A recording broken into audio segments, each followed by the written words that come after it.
For this tutorial, I'm going to show you how to create illusion of depth within a two-dimensional surface using aerial perspective, also known as atmospheric perspective.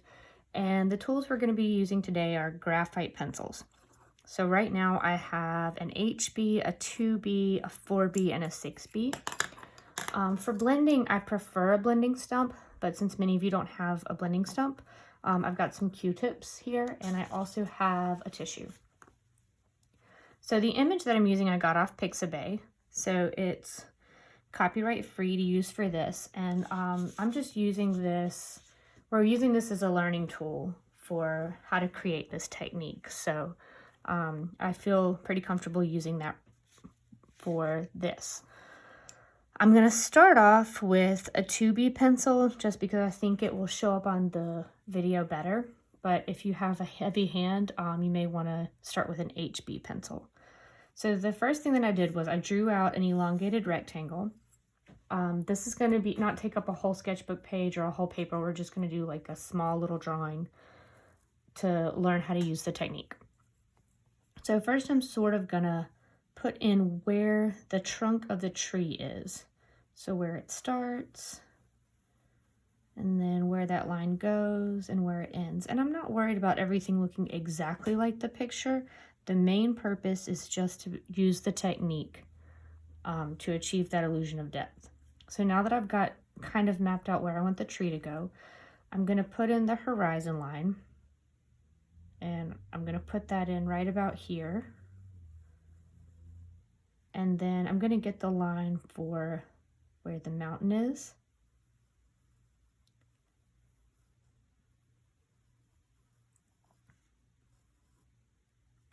And then maybe a couple of clouds.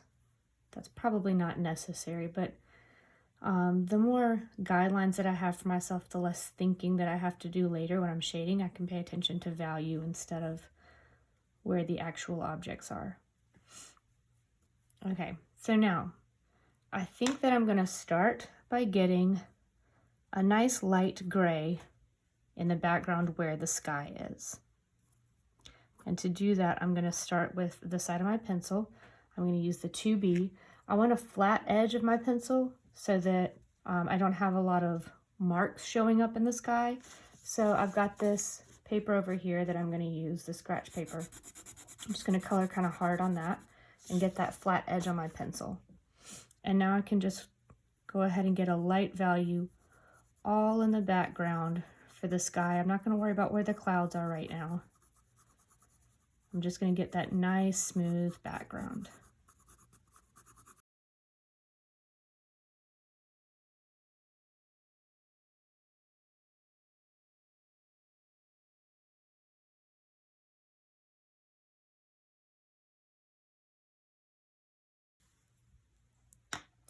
Now I'm going to take one of my Q-tips and smooth in this texture.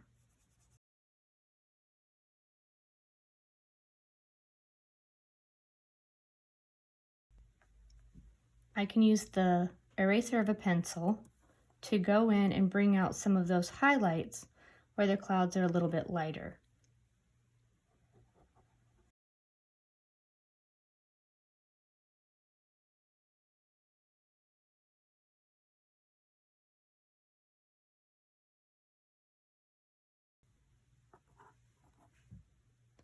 And now I'm going to go back in with a 2B pencil to bring in a little bit of those darker values.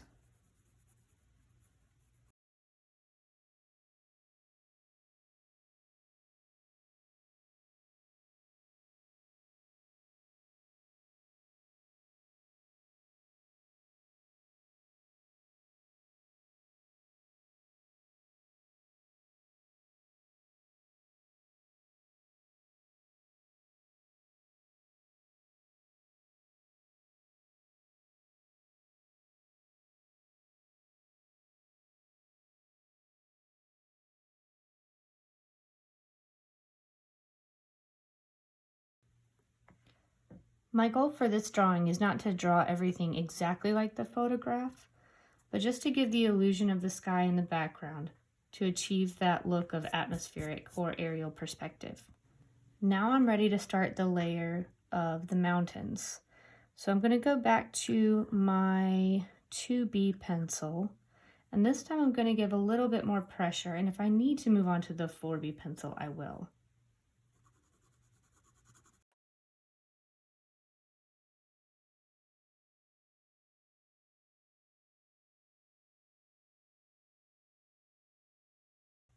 Now that I've shaded in with the pencil and I've smoothed with the Q-tip, I may want to diffuse some of the lines where the mountain and the sky meet, or at least vary that contour line up a little bit. I'm going to go over with the Q-tip where the mountain meets the sky. And this can kind of just fuzz that line just a little bit.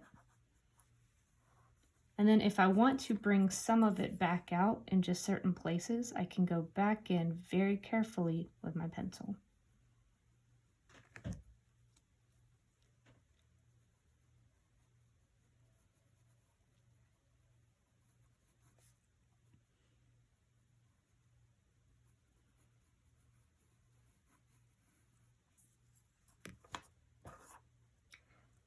At this point, I could either work on the ground and then do my tree last, or I could do my tree. The value of the tree trunk is so dark that I feel like I could choose either way. And at this point, I'm ready to get that trunk in.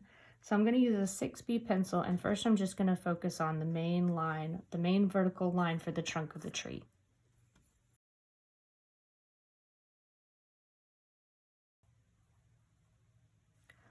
The trunk gets wider as it goes down, so gradually I'm going to make this line get thicker.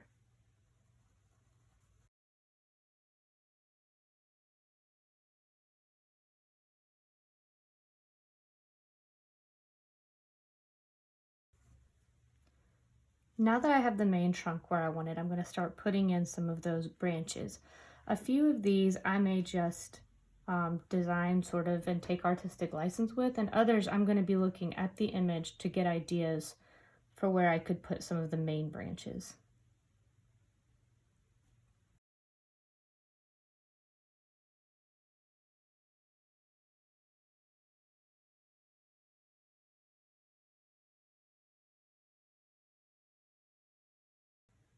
Because the tree is close to the viewer, you see more details, which is part of the technique of aerial and atmospheric perspective.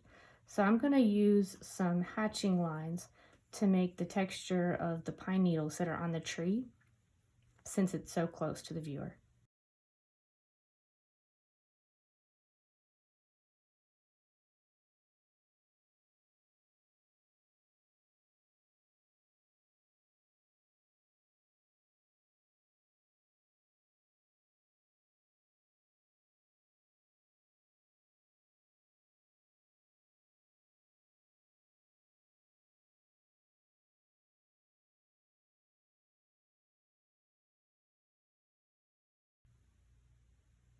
And now I'm ready to work on the ground.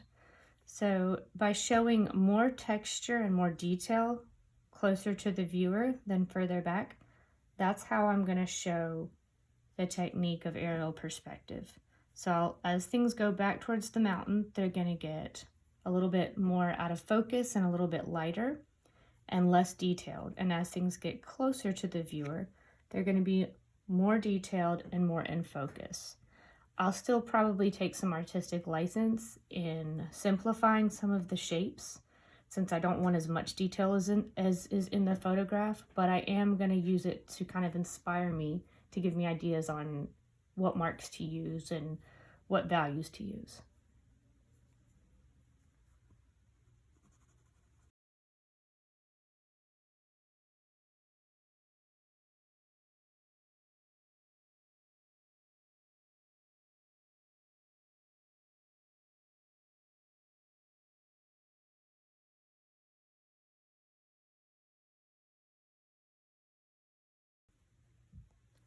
Most of the marks that I'm using near the bottom of the paper are kind of these little squiggly scribble marks, just to sort of indicate the texture of what the ground is looking like. A lot of the marks that I've made in the background back here, I know that I'm going to use my Q-tip to blend out. so that it'll look like from here to here, things are moving further back in space.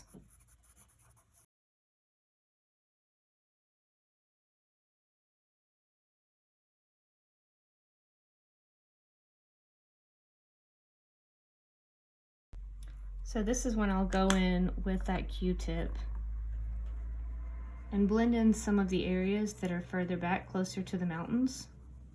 And I'm going to gradually lift up the pressure on my Q-tip as I get closer to the foreground so that I can keep some of those textural mark making or textural marks on the paper.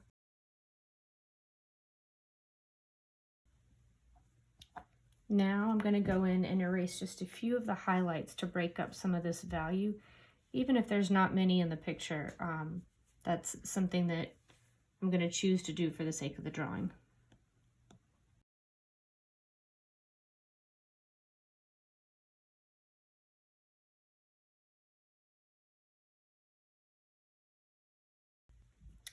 And hopefully that taught you a little bit about some things that you can do to create the illusion of depth using aerial perspective.